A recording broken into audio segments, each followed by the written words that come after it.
वहीं ब्रेक के बाद आप सभी का स्वागत है। खबर बिहार के भागलपुर से है, जो समाधान यात्रा में मुख्यमंत्री नीतीश कुमार शामिल हुए हैं। इस दौरान सीएम ने वृद्ध आश्रय सिपेट प्रशासनिक भवन, नवनिर्मित अतिथि गृह, खेल भवन व ऑनग्रिड सोलर पावर प्लांट का उद्घाटन किया है। इसके साथ ही जगदीशपुर कीरी बांध के गणेशपुर का भ्रमण करते हुए कई विभिन्न स्टॉलों का अवलोकन भी किया। यात्रा पर निकले हैं, इसीलिए देखना और क्या प्रोग्रेस हुआ और यहाँ कोई और क्या जरूरत है तो आप लोगों को तो मालूम ही, हम उसी के लिए आ रहे हैं। तो मुझे खुशी होती है और यहाँ से तो मेरा बड़ा पौराणिक संबंध है ना जी। जब जेपी मूवमेंट में हम लोग थे, समझ गए ना, तो हम तो जेल में यही न थे तो हमारा रिश्ता बहुत ज्यादा है, समझ गए। इसलिए यहाँ हम बराबर आते जाते रहे हैं बहुत ज्यादा। तो आज तो मान लीजिए कि जो भी हो, पहले तो अनेक जगहों पर गए, ऐसा कोई जगह नहीं जहाँ नहीं जाते, और यहाँ भी और गंगा नदी के दूसरी तरफ भी सब जगह जाते हैं। आज तो एक कुछ जगह का देख करके और आज पूरी समीक्षा किया, तो कोशिश कर रहे हैं करने का लेकिन केंद्र सरकार मानेगा तब ना। अरे तो हम लोग पहले ही से कहे हुए हैं, लेकिन हो तब ना, जो पहले से माना हुआ अभी वो नहीं हो रहा है, तो इसलिए क्या करें। और लेकिन जो यहाँ पर है वो राज्य सरकार वाला है, तो उसके लिए तो हम लोग पहले बात आ गया था, लेकिन अभी तो सब बंद है। ये कुछ जगह पर प्राइवेट लोग चलाएंगे और छोटी गाड़ियों को ये उसको प्लेन को चलाएंगे, छोटा प्लेन चलाएंगे, तो वो सब बात आई थी। सोच रहे थे कि कम से कम लोग आने जाने का रहेगा, लेकिन खैर ये तो ऐसी जगह है जहाँ बड़ा बन जाए तो क्या दिक्कत है, ठीक है। लेकिन वो तो अभी हम लोगों के हाथ में नहीं है। अब वो पहले जहाँ कह दिए हैं तय, वो मान ले, कहले कर लेंगे, तभी ना कहीं और करेंगे। लालू जी लोग गए, लालू जी तो पता चला हमको, लोग वो तो दिल्ली हो गए, दिल्ली। वही खबर बेतिया के नरकटियागंज से है, जो सांची पंचायत के वार्ड नंबर 3 में भारी गहमा गहमी के बीच आंगनबाड़ी सेविका का चुनाव संपन्न हुआ है, जिसके साथ सेविका पद के लिए नुजत प्रवीण को चयन पत्र दिया गया। साथ ही वार्ड सदस्य बिंदु पासवान की अध्यक्षता में सांची पंचायत के वार्ड नंबर 3 के गुलाबनगर डांगर टोली में आम सभा का भी आयोजन किया गया, जिसमें पर्यवेक्षिका ममता कुमारी मौजूद रहे। इस संदर्भ में पर्यवेक्षिका ने बताया कि आंगनबाड़ी सेविका पद के लिए 10 अभ्यर्थी आवेदन दिए गए थे, जिसमें प्रथम स्थान पर नुजत प्रवीण, दूसरे स्थान पर शमा प्रवीण एवं तीसरे स्थान पर सांबेया प्रवीण थी। वहीं आम सभा के दौरान दूसरे नंबर की आवेदिका मौजूद नहीं हुई। प्रथम तथा तीसरे नंबर की आवेदिका के कागजातों की जांच के बाद नुजत प्रवीण को सेविका के लिए चयन पत्र दिया गया है। वहीं तीसरे स्थान पर सांबेया प्रवीण का आरोप था कि नुजत प्रवीण का 2 जगह वोटर लिस्ट में नाम है, जिसको लेकर काफी बवाल भी हुआ। आज हम लोग काम सब में चयन कर, जिसमें हम सबसे नंबर अव्वल में थे। हमारा 78% था, सेविका है, सेविका पद पर हमारा चयन हुआ है, जिसमें हर चीज़ हमारा कागज सही साबित किया गया। इसी पे मैडम हम लोग को चयन दे दी हुई। कितने आवेदन पड़ा था? 10 आवेदन। 10 आवेदन में आपको चयन किया? जी, सबसे ज़्यादा हमारा ही नंबर है, परसेंटेज। क्या नाम हुआ आपका? नुजत परवीन। किस नंबर वार्ड में? 3 नंबर वार्ड में। कौन से गाँव? परसौनी, साठी परसौनी। देखिए थाना रॉबर्ट। वही खबर सोनभद्र से है, जो रॉबर्ट्सगंज कोतवाली पुलिस, एसओजी और सर्विलांस टीम को एक बड़ी सफलता मिली। बता दें कि अवैध मादक पदार्थों की खरीद व बिक्री करने वाले गैंग का पुलिस ने गिरफ्तार कर लिया है। उसके साथ ही उनके कब्जे से 2 लाख करोड़ की हेरोइन को बरामद किया है। बता दें कि सोनभद्र एसपी डॉक्टर यशवीर सिंह ने इस मामले का खुलासा किया है। साथ ही पुलिस ने आरोपियों के पास से एक कार, एक बुलेट मोटरसाइकिल समेत 9 मोबाइल फोन को भी बरामद किया है। देखिए थाना रॉबर्ट्सगंज में ये एसओजी की टीम, एसओजी प्रभारी, सर्विलांस की टीम, क्राइम ब्रांच और हमारे थाना अध्यक्ष रॉबर्ट्सगंज ने क्षेत्राधिकारी रॉबर्ट्सगंज राहुल पांडे की अगुवाई में एक बड़ी बरामदगी की है। इसमें 2 किलो 180 ग्राम हीरोइन बरामद की है, जिसकी मार्केट वैल्यू लगभग 2.25 करोड़ रुपया है। और इस गैंग के पास से एक 4 व्हीलर कार बरामद हुई है, 2 मोटरसाइकिल बरामद हुई हैं, मोबाइल बरामद हुए हैं 9, जिनसे ये व्हाट्सएप के माध्यम से कॉल करके हीरोइन की तस्करी करते थे। टोटल 10 लोगों को पुलिस ने गिरफ्तार किया है। इसमें 9 पुरुष, 1 महिला है। इन लोगों का पूर्व का भी आपराधिक इतिहास है। एनडीपीएस में ये लोग जेल गए हैं और लगातार रॉबर्ट्सगंज क्षेत्र में और आसपास के क्षेत्र में ये लोग हीरोइन ला के और बेचते थे, लोगों को नशे का शिकार बनाते थे। इस तरीके के गैंग को आज पकड़ा है। इसमें डीआईजी महोदय ने पुलिस की टीम को, जो एसओजी की टीम ने, थाने की टीम ने, क्राइम ब्रांच की टीम ने जो अच्छा कार्य किया है, उसके लिए 25,000 रुपये का इनाम भी इसमें दिया है। एक ही परिवार के इसमें 5 लोग हैं। एक पुत्रवधू है, एक आदमी है 51 साल का जो अवधेश नाम का, जो कि सरकारी अमीन रॉबर्ट्सगंज तहसील में बताया जा रहा है, और इसके बेटे हैं जो गाड़ी में मौजूद मिले थे उस टाइम जब पुलिस ने रेड किया, और इनके पास से बरामदगी हुई है। इनका पूर्व का भी आपराधिक इतिहास है। बिहार के पूर्वी चंपारण जिले के तुरकौलिया प्रखंड क्षेत्र में अंतर्राष्ट्रीय महिला एवं बालिका विज्ञान दिवस पर तुरकौलिया प्रखंड अंतर्गत तुरकौलिया पूर्वी पंचायत स्थित मंजार हाई स्कूल के प्रांगण में एक कार्यक्रम का आयोजन किया गया। आपको बता दें कि यह कार्यक्रम मुखिया विनय कुमार की अध्यक्षता में किया गया। इसके साथ ही उक्त कार्यक्रम में मुख्य अतिथि प्रशिक्षु IAS सह प्रभारी प्रखंड विकास पदाधिकारी प्रवीण कुमार, BGO रमेंद्र कुमार, सुप्रसिद्ध महिला चिकित्सक डॉक्टर हेना चंद्रा उपस्थित रहे।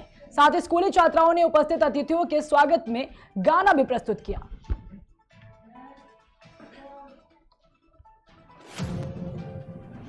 जन अधिकार पार्टी के राष्ट्रीय अध्यक्ष राजेश रंजन उर्फ पप्पू यादव कांटी कोचिया पंचायत पहुंचकर पिछले दिनों से स्थानीय लोगों द्वारा अनिश्चितकालीन से धरने पर बैठे। वहीं ग्रामीण के अपराधियों द्वारा राहुल की हत्या कर दी गई थी। आपको बता दें कि जिलाध्यक्ष वेद प्रकाश, स्वर्ण प्रकोष्ठ के अध्यक्ष राकेश कुमार ओझा, प्रदेश महासचिव रानू शंकर, रजनीश कुमार शाहिद सहित अन्य लोग शामिल रहे। बता दें कि मृतक के परिजनों से मिलकर अपनी गहरी शोक संवेदना व्यक्त की।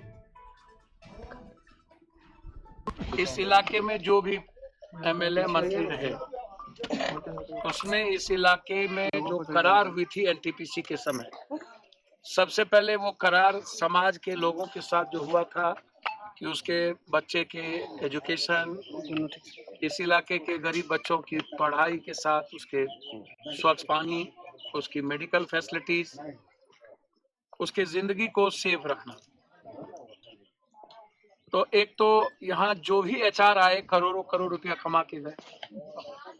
यहाँ के लोगों का डिमांड है, जो पूर्व मंत्री अजीत सिंह जी हैं, मैं इसमें नहीं जानता, सबके सब लगातार इस इलाके में पहले कोई टेंडर नहीं होता था। जो गरीब लोग इस इलाके के दूर दूर के लोग थे, किसी तरह अपनी जिंदगी, ट्रैक्टर वाले मजदूर लोग अपना जीवन यापन छाई के बेच करके या छाई किसी को दे करके करता था। अभी गर्मी महीना में जब ये छाई उड़ेगा तो समझिए कि ये काला हो जाएगा। मतलब इस इलाके में कोई फसल जल्दी, खास तौर पर लीची तो नहीं ही होगी। जो पानी बाढ़ का आप देख रहे हैं वो कंप्लीट NTPC का पानी इस इलाके में सालों भर रहता है, और जब बाढ़ आता है तो वो 6 महीना 8 महीना तक उस इलाके में रहता है। तो जितना करार, जितनी NTPC के बनने के वक्त इस इलाके को कांटी के आम आदमी के इलाके की जो फैसिलिटीज थी उसको दरकिनार किया गया। रुपया परिवार को मदद की। हम नौकरी का मांग 25 लाख रुपया सरकार से मांग, नौकरी की मांग, SPD ट्रायल और फांसी की सजा अविलंब। जो लोग गिरफ्तार नहीं होते हैं उनकी कुर्की जब्ती 48 घंटे के अंदर निकाल के उसको पूरा ढा दिया जाए। जैसे छपरा में आपने ढा दिया वैसे यहाँ भी ढा दीजिए। बहुत क्लियर है। जब आप छपरा में 24 घंटे में, जैसा कि आप लोग चित्रकूट के रगौली जिला जेल में बंद माफिया मुख्तार अंसारी के बेटे अब्बास अंसारी को जेल से बाहर ले जाने की साजिश रचने में पत्नी निकहत अंसारी को पुलिस ने गिरफ्तार किया। इसके साथ ही निकहत शुक्रवार को बंदी मुलाकाती रजिस्टर में नाम दर्ज कराए बिना अपने पति अब्बास से मिलने जेल पहुंची थी।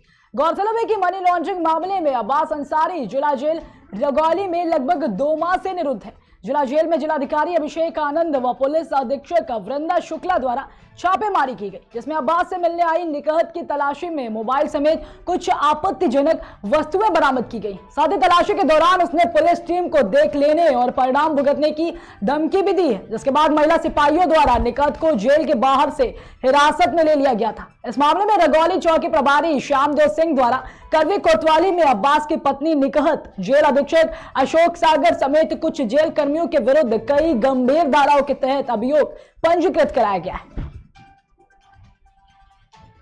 जैसा कि आप लोग अवगत हैं, एक हम लोगों को ऊपर से सूचना मिली थी कि जेल में जो कुछ संवेदनशील कैदी बंद हैं उनके द्वारा अनाधिकृत मुलाकात की जा रही है। तो उसी क्रम में मेरे और SP महोदय द्वारा आकस्मिक निरीक्षण जेल का कल किया गया दोपहर में। तो पहले संवेदनशील कैदियों की जो बैरक थी उसका निरीक्षण किया गया। तो निरीक्षण के दौरान वहाँ एक अब्बास अंसारी जो बैरक में रहने चाहिए थे वो नहीं मिले। तो जेल प्रशासन से पूछा गया तो उनके द्वारा बताया गया कि मुलाकाती में गए हैं। फिर मुलाकाती रजिस्टर का अवलोकन किया गया, उसमें कोई एंट्री उनकी दर्ज नहीं थी। और फिर जाँच पड़ताल करने में पता चला कि एक कमरे में वो मुलाकात कर रहे थे, लेकिन बताया गया कि अभी कुछ देर पहले ही वहाँ से निकले हैं। उस कमरे में ताला लगा था, उस कमरे को खुलवाया गया तो वहाँ पे जो प्राइवेट व्यक्ति मुलाकात कर रही थी उनकी पत्नी मौजूद थी, और फिर उसकी तलाशी ली गई। तलाशी में उनके पास से मोबाइल बरामद हुआ है। ये मेरे और SP द्वारा संयुक्त रिपोर्ट प्रेषित कर दी गई है और DIG जेल द्वारा स्वतंत्र रूप से जांच की जा रही है। और जो भी इसमें सुसंगत धाराओं पे पुलिस ने मुकदमा दर्ज किया उस पर कार्रवाई की जाएगी। जी, हमें ऊपर से सूचना मिली थी कि चित्रकूट जेल में कुछ अनाधिकृत गतिविधियां चल रही हैं और अनाधिकृत रूप से प्राइवेट लोग जो हैं बंदियों से मिल रहे हैं। तो उसी सूचना के आधार पे डीएम महोदय एवं मेरे द्वारा जाकर एक आकस्मिक निरीक्षण जेल का किया गया था एवं जो संवेदनशील बैरिक्स हैं उन सभी की चेकिंग की गई थी। तो उसी क्रम में हमने पाया कि अब्बास अंसारी अपने बैरिक में मौजूद नहीं थे और फिर कारागार विभाग के जो कर्मी थे उनसे जब पूछताछ की तो पता लगा कि उन्हें प्राइवेट में मुलाकात करने की अनुमति दी गई है और जो कार्यालय है कारागार का उधर ही एक प्राइवेट कमरे में उनकी पत्नी से मुलाकात कराई जाती है, जिसका विवरण मुलाकात रजिस्टर में अंकित नहीं किया जाता है। तो इसी आधार पे हमारे द्वारा संयुक्त रिपोर्ट प्रेषित की गई थी गृह विभाग को, कारागार विभाग को। उनके द्वारा एक स्वतंत्र जांच इसमें कराई जा रही है जिसमें कारागार विभाग की भूमिका है उसको स्पष्ट किया जाएगा। एवं इसी क्रम में हमारे द्वारा सुसंगत धाराओं में प्राइवेट व्यक्ति जो अब्बास अंसारी से मिल रहे थे उनके विरुद्ध एवं कारागार विभाग के अधिकारियों एवं कुछ कर्मियों के विरुद्ध मुकदमा पंजीकृत किया। जैसा कि आप लोग अवगत हैं, एक हम लोग बिजनौर सिविल लाइन में एक फर्जी सिपाही को पुलिस ने उस वक्त गिरफ्तार किया जब वह पुलिस का रौब दिखाकर लोगों को धमका रहा था, जिसकी सूचना पर सदर कोतवाली प्रभारी ने अपनी टीम के साथ गिरफ्तार कर सुसंगत धाराओं में मुकदमा दर्ज कर जेल भेज दिया। इसके साथ ही फर्जी सिपाही ने अपना नाम विशाल बताया, जो थाना हल्दौर क्षेत्र का निवासी बताया जा रहा है। नेशनल बैंक सिविल लाइन के पास एक पुलिस की वर्दी पहना व्यक्ति दूसरों पर अनावश्यक रौब गांठ रहा है और बैंक में आने जाने वालों को अनावश्यक परेशान कर रहा है। इस सूचना पर प्रभारी निरीक्षक कोतवाली नगर अपनी टीम के साथ वहां पहुंचे तो पकड़ने पर उस व्यक्ति ने अपना नाम विशाल बताया, ग्राम गौसपुर, थाना हल्दौर क्षेत्र का रहने वाला। गहराई से पूछताछ की गई तो यह फर्जी पुलिस की वर्दी बना के और पुलिस का ये जाड़े का एक जैकेट खरीद के कहीं से उस पर लोगो लगा के पुलिस का आई कार्ड बना के ये फर्जी तरीके से लोगों को धोखा दे रहा था। सुसंगत धाराओं में कोतवाली नगर में अभियोग पंजीकृत किया गया है, माननीय न्यायालय के समक्ष प्रस्तुत करके। इसके पास से क्या बरामद हुआ है? इसके पास से आई कार्ड, एक कूट रचित पहचान पत्र बरामद हुआ है पुलिस का। उसके साथ साथ जो जैकेट पहना है उसके बारे में जानकारी की जा रही है कि यह जैकेट इसने कहां से प्राप्त किया है। वर्दी है, वर्दी के सारे साथ सज्जा के सामान। National bank civil line. Bijnor से एक बड़ी खबर सामने आ रही है, जब गोकशी तस्कर को पकड़ने गई पुलिस पर फायरिंग कर दी गई है। बता दें कि फायरिंग में एक सिपाही व तस्कर गंभीर रूप से घायल हो गए हैं। इसके साथ ही घायल सिपाही को जिला अस्पताल में भर्ती कराया गया है और पुलिस ने मौके से अवैध गोमांस को भी बरामद किया है। मौके से गौ तस्कर भी फरार हो गए। थाना कोतवाली शहर के जाटवन चौकी क्षेत्र का यह पूरा मामला बताया जा रहा है। बड़े रंगमत बिजनौर से आ रही जब गोकशी तस्कर को पकड़ने गई पुलिस पर फायरिंग कर दी गई है। बता दें कि फायरिंग में एक सिपाही व तस्कर गंभीर रूप से घायल हो गए। इसके साथ ही घायल सिपाही को जिला अस्पताल में भर्ती कराया गया। बिजनौर से एक बड़ी खबर सामने आ रही है, गोकशी तस्कर को पकड़ने गई पुलिस पर फायरिंग कर दी गई है। बता दें कि फायरिंग में एक सिपाही व तस्कर घायल हो गए। इसके साथ ही घायल सिपाही को जिला अस्पताल में भर्ती कराया गया। पुलिस ने मौके से अवैध गोमांस को भी बरामद किया। बता दें कि मौके से 2 गौ तस्कर भी फरार हो गए। साथ ही यह पूरी घटना थाना कोतवाली शहर के जाटान चौकी क्षेत्र की बताई जा रही।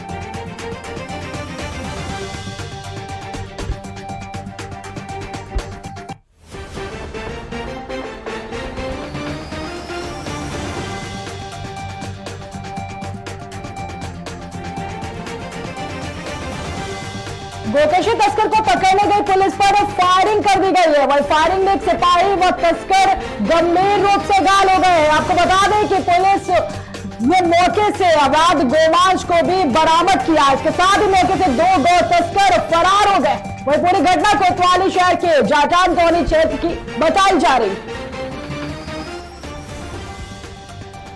इसी तमाम खबर से जुड़े हमारे साथ जुड़ चुके हैं हमारे संवाददाता रईस अहमद। रईस अहमद, आवाज आ रही है आपको? जी रईस अहमद, आवाज आ रही है आपको हमारी? रईस अहमद, सुन पा रहे हैं आप हमें?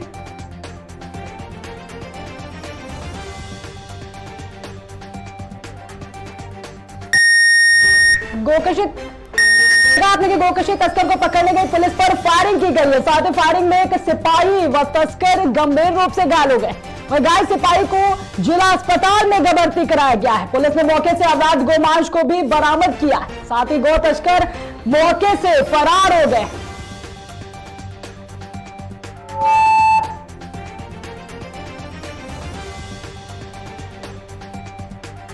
रईस अहमद, आवाज आ रही है आपको हमारी? जी आ रही है मैम। जी रईस, मैं आपसे जानना चाहूंगी कि जहां गोकशी तस्कर को जो पुलिस पकड़ने गई उन पर फायरिंग कर दी गई, या पूरा मामला क्या है? मैम, ये बिजनौर शहर में मोहल्ला जाटान चौकी क्षेत्र के एक घर के अंदर 3 लोग जो है अवैध तरीके से गौ मांस की कटिंग कर रहे थे, जिसकी सूचना पर पुलिस पहुंची। ऐसा ही मीर हसन अपनी टीम के साथ वहां पर पहुंचे। गौ मांस कस्टों ने इन पे पुलिस पार्टी पर फायरिंग की, जिसमें एक सिपाही दुष्यंत वो घायल हुए हैं। जवाबी फायरिंग में एक गौ तस्कर जो है कानिस, वो भी घायल हुए हैं, जिनको अस्पताल में भर्ती कराया गया है। जी रईस, मैं ये जानना चाहूंगी जो सिपाही और तस्कर घायल हो गए, इनको कितनी चोटें आई हैं अभी तक? मैम, सिपाही दुष्यंत के हाथ में चोट गोली लगी है और तानिश भी कोई अभी वैसे कोई खास घायल नहीं है। उसको जो है जो गोली लगी है जवाबी फायरिंग में, उसमें जो है अभी वो उनकी हालत ठीक है और अस्पताल में वो भर्ती है, जिला अस्पताल में भर्ती किया गया है। जी रईस, एक चीज और जानना चाहूंगी आपसे कि गोकशी तस्कर को जो पुलिस पकड़ने गई थी, अभी तक प्रशासन ने क्या कार्रवाई की है इनके खिलाफ? अभी तक तो वो मिल नहीं पाए, उनकी तलाश जारी है। जो 2 फरार हुए हैं उनकी तलाश जारी है और बाकी वहाँ से जो मौके पर गौ मांस वगैरह जो मिला है और जो उसमें हथियार इस्तेमाल किए जाते हैं, वो सब पुलिस बरामद कर चुकी है। जी बहुत बहुत धन्यवाद रईस आपका। जैसा कि देखा आपने कि गोकशी तस्कर को पकड़ने गई पुलिस पर फायरिंग कर दी गई। जब फायरिंग में एक सिपाही व तस्कर गंभीर रूप से घायल हो गए। साथ ही घायल सिपाही और जिला को अस्पताल में भर्ती कराया गया है। इसके साथ ही पुलिस ने मौके से अवैध गोमांस को भी बरामद किया है। वहीं मौके से 2 गौ तस्कर फरार हो गए। यह पूरी घटना कोतवाली शहर के जाटान चौकी क्षेत्र की बताई जा रही है।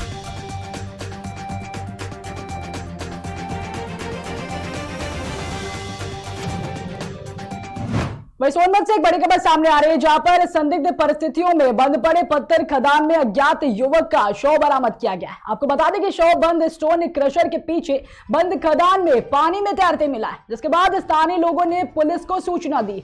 मौके पर पहुंची पुलिस और फॉरेंसिक टीम ने इसकी पूरी खोजबीन की। यह पूरा मामला ओबरा थाना क्षेत्र के बिल्ली खनन क्षेत्र का बताया जा रहा है।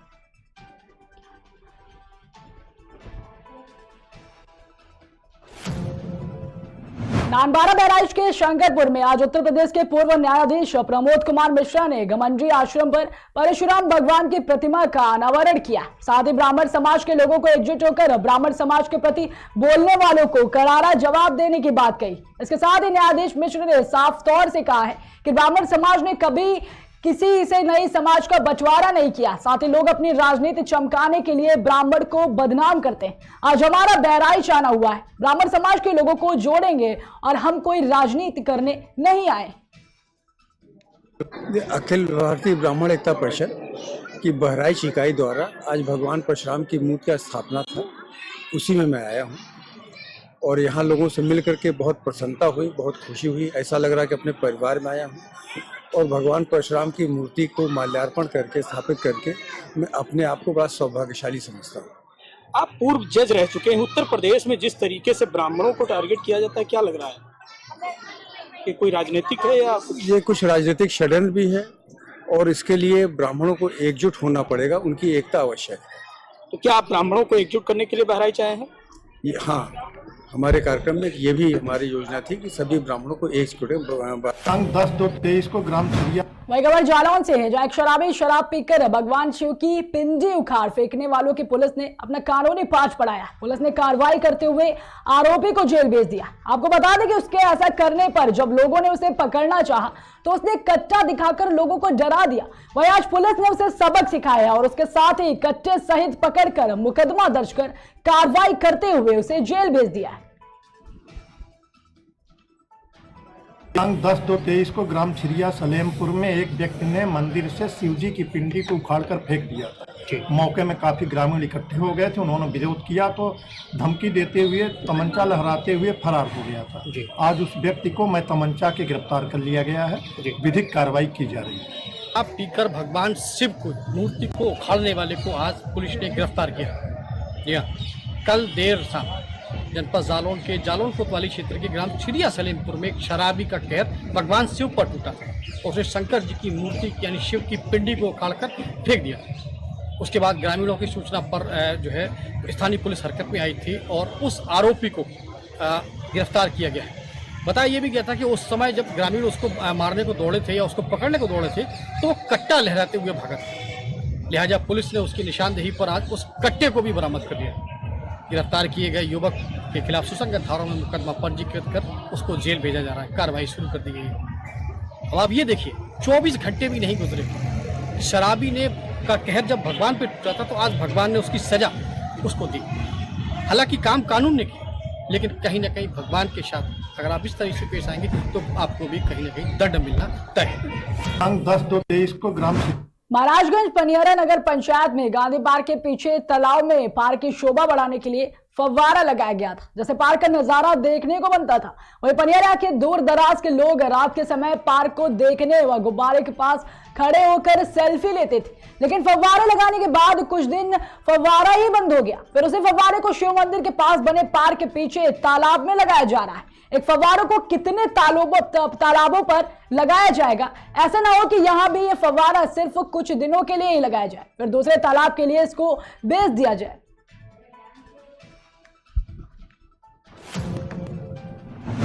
फिलहाल की खबरों में इतना ही, रुकते हैं एक छोटे से ब्रेक के लिए।